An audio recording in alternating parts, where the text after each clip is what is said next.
এই মুহূর্তে সবচেয়ে বড় খবর, কেন্দ্রীয় মন্ত্রীর বাসভবনে গোপন বৈঠক তৃণমূল সাংসদদের। নেতৃত্বে ছিলেন শুভেন্দু অধিকারী। ইন্ডিয়া জোটের বৈঠক চলাকালীনই গোপন বৈঠকে তৃণমূলের বিক্ষুব্ধ সাংসদরা, মুখ্যমন্ত্রী শুভেন্দু অধিকারীর উপস্থিতিতে বিক্ষুব্ধ সাংসদরা বৈঠক করছেন ভূপেন্দ্র যাদবের সঙ্গে। জানা যাচ্ছে ৯ নম্বর মানিকতলা নেহেরু মার্গ কেন্দ্রীয় মন্ত্রী ভূপেন্দ্র যাদবের বাসভবনে বৈঠকে বসছেন বিক্ষুব্ধ ১২ জন সাংসদ। এখানে দুপুরে পৌঁছন মুখ্যমন্ত্রী শুভেন্দু অধিকারী। তার আগেই ৩টি গাড়িতে পৌঁছেছেন তৃণমূলের বিক্ষুব্ধ সাংসদরা। সুখেন্দু শেখর রায় এদিন পদত্যাগ করে গিয়েই ফোন সুইচ অফ করে দেন। তিনি বলেই গিয়েছিলেন তৃণমূল থেকে তিনি পদত্যাগ করছেন, কিন্তু তৃণমূল ভাঙনের রাজনীতিতেও যে তিনি সক্রিয় তা খানিকটা এই ছবি স্পষ্ট। রাজ্যসভার সাংসদ হিসেবে উপরাষ্ট্রপতির কাছে পদত্যাগপত্র জমা দেওয়ার পরই এই বাসভবনে পৌঁছে যান সুখেন্দু শেখর। তৃণমূলের বিক্ষুব্ধ সাংসদদের কেন্দ্রীয় মন্ত্রী ভূপেন্দ্র যাদবের বাড়িতেই এই বৈঠক বিশেষ গুরুত্বপূর্ণ। বাংলার নির্বাচনে একেবারে রণকৌশল সাজানোর কারিগর, নেপথ্যে গোটা রণকৌশল নির্ধারণ করেছেন তিনি। সুখেন্দু শেখর রায় ছাড়াও এই বৈঠকে রয়েছেন শর্মিলা ঠাকুর, প্রসূন বন্দ্যোপাধ্যায়, জগদীশ বসুনিয়া, কালীপদ সোরেন, অরূপ চক্রবর্তী। পাশাপাশি রয়েছেন অসীম মাল, কাকলি ঘোষ দস্তিদার, শতাব্দী রায়, রচনা বন্দ্যোপাধ্যায়, পার্থ ভৌমিক, অসীম মাল। এদিনের বৈঠকের পর তারা কোনো পদক্ষেপ করেন কি না সেটা সবথেকে বেশি গুরুত্বপূর্ণ। যে সংখ্যক সাংসদরা উপস্থিত রয়েছেন তার নিয়ম অনুযায়ী 2/3 গণ্ডি পেরোচ্ছে না, তাই তাদেরই এখনই ব্লক ভেঙে বেরিয়ে যাওয়া সম্ভব নয়। কিন্তু আরও কয়েকজন এই বৈঠকে আসছেন বলেও সূত্রে খবর।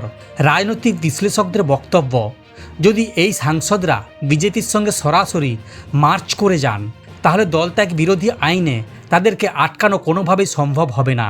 কিন্তু যদি তারা লোকসভা স্পিকারকে চিঠি দিয়ে জানান অভিষেক বন্দ্যোপাধ্যায়কে দলনেতা হিসেবে মানছেন না, সেক্ষেত্রে তারা আলাদাভাবে একটি ব্লক তৈরি করতে চান, তার জন্য নেতা নির্বাচন করেন, সেটা তৃণমূল কংগ্রেসের প্রতীকে তা সম্ভব নয়। কারণ অল ইন্ডিয়া তৃণমূল কংগ্রেসের ক্ষেত্রে যিনি দলনেতা হবেন, সংসদীয় দলের চেয়ারপারসন হিসেবে কেবল মমতা বন্দ্যোপাধ্যায়ই রয়েছেন। স্পিকার ব্লককে স্বীকৃতি দেন। যেহেতু প্রথম থেকেই বিজেপি বলে আসছিল তারা তৃণমূলের কোনো সাংসদকে দলে নেবে না, সেক্ষেত্রে মার্চ হয়ে যাওয়াটা সম্ভাবনা ক্ষীণ ছিল। কিন্তু এদিনের বৈঠকের পরই গোটা বিষয়টা জলের মতো পরিষ্কার। বেলা 2টো নাগাদ বৈঠক শেষ হয়। প্রথমেই বেরিয়ে যান মুখ্যমন্ত্রী শুভেন্দু অধিকারী, যদিও তিনি কোনো প্রশ্নের উত্তর দেননি। এই বৈঠক প্রসঙ্গে বিরোধী দলনেতা ঋতব্রত চট্টোপাধ্যায় বলেন, এটা ইচ্ছার ঐক্য। আমাদের ইচ্ছার ঐক্য বোধ হয় দিল্লি পর্যন্ত পৌঁছেছে। আমার সঙ্গে লোকসভার বেশ কয়েকজন সাংসদের গতকাল কথা হয়েছিল, ফোনেই কথা হয়। তখন তারা আমাদের বক্তব্যের সঙ্গে সহমত ছিলেন।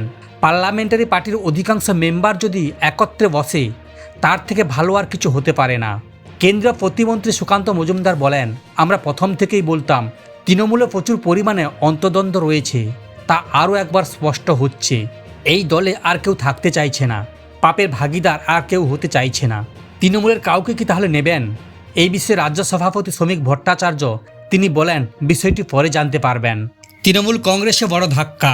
সাংসদ পদ থেকে ইস্তফা দেওয়ার পাশাপাশি দল থেকেও পদত্যাগ ঘোষণা করেছেন সুখেন্দু শেখর রায়। সোমবার তারপরই করলেন বিস্ফোরক মন্তব্য।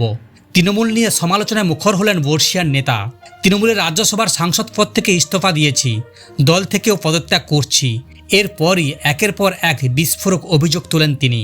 প্রেস বিজ্ঞপ্তিতে তিনি জানিয়েছেন, সম্প্রতি অনুষ্ঠিত বিধানসভা নির্বাচনে পশ্চিমবঙ্গের 15 বছর শাসন ক্ষমতায় অধিষ্ঠিত তৃণমূল কংগ্রেসে দলের বেগালাম দুর্নীতি, চরম নারী নির্যাতন এবং শিক্ষা, স্বাস্থ্য, শিল্প, কর্মসংস্থান, আইন শৃঙ্খলা সহ সব ক্ষেত্রে শোচনীয় চরম নৈরাজ্যের বিরুদ্ধে সার্বিক অবস্থা জ্ঞাপন করে ভারতীয় জনতা পার্টিকে বাংলার ইতিহাসে প্রথমবার বিপুল সংখ্যক আসনে জয়ী করেছে। তাদের দলের ঘোষিত নির্বাচিত সংকল্প বাংলায় সার্বিক উন্নয়ন ও পুনর্গঠনের স্বার্থে একাধিক কর্মসূচি বাস্তবায়নের লক্ষ্যে কাজ শুরু করেছে। আমি জনসাধারণের এই ঐতিহাসিক রায় নমমস্তকে গ্রহণ করে তৃণমূল কংগ্রেসের দলের প্রাথমিক সদস্যপদ এবং রাজ্যসভার সাংসদ পদ থেকেও পদত্যাগ করলাম। তার দাবি, লোকসভা নির্বাচনে পরাজয়ের পর দলের ভেতরে কোনো কারণ অনুসন্ধান করা হয়নি। সুখেন্দু শেখর রায়ের কথায়, মানুষ একটা দলের উপর অনাস্থা দেখিয়েছে, মানুষের সঙ্গে সেই দলের যোগাযোগ বিচ্ছিন্ন হয়েছে। তিনি আরও বলেন, সিপিএমকে সরিয়ে ক্ষমতা আসাই এই দলের অন্যতম কর্মসূচি ছিল। কিন্তু যতদিন গিয়েছে দেখা গিয়েছে দলের দুর্নীতি প্রাতিষ্ঠানিক চেহারা নিয়েছে। প্রশাসন ও রাজনৈতিক নেতৃত্বকে নিশানা করে সুখেন্দু শেখর রায় বলেন, যখনই প্রশাসন মানুষের ভাষা বুঝতে অক্ষম হয় তখনই তার পতন অনিবার্য। এদিন তিনি তৃণমূলের শীর্ষ নেতৃত্বের সম্পত্তি নিয়েও প্রশ্ন তোলেন। ওনার দাবি, তৃণমূলের সব জাতীয় নেতাদের সম্পত্তি খতিয়ে দেখা উচিত, সব কিছু অডিট করা দরকার।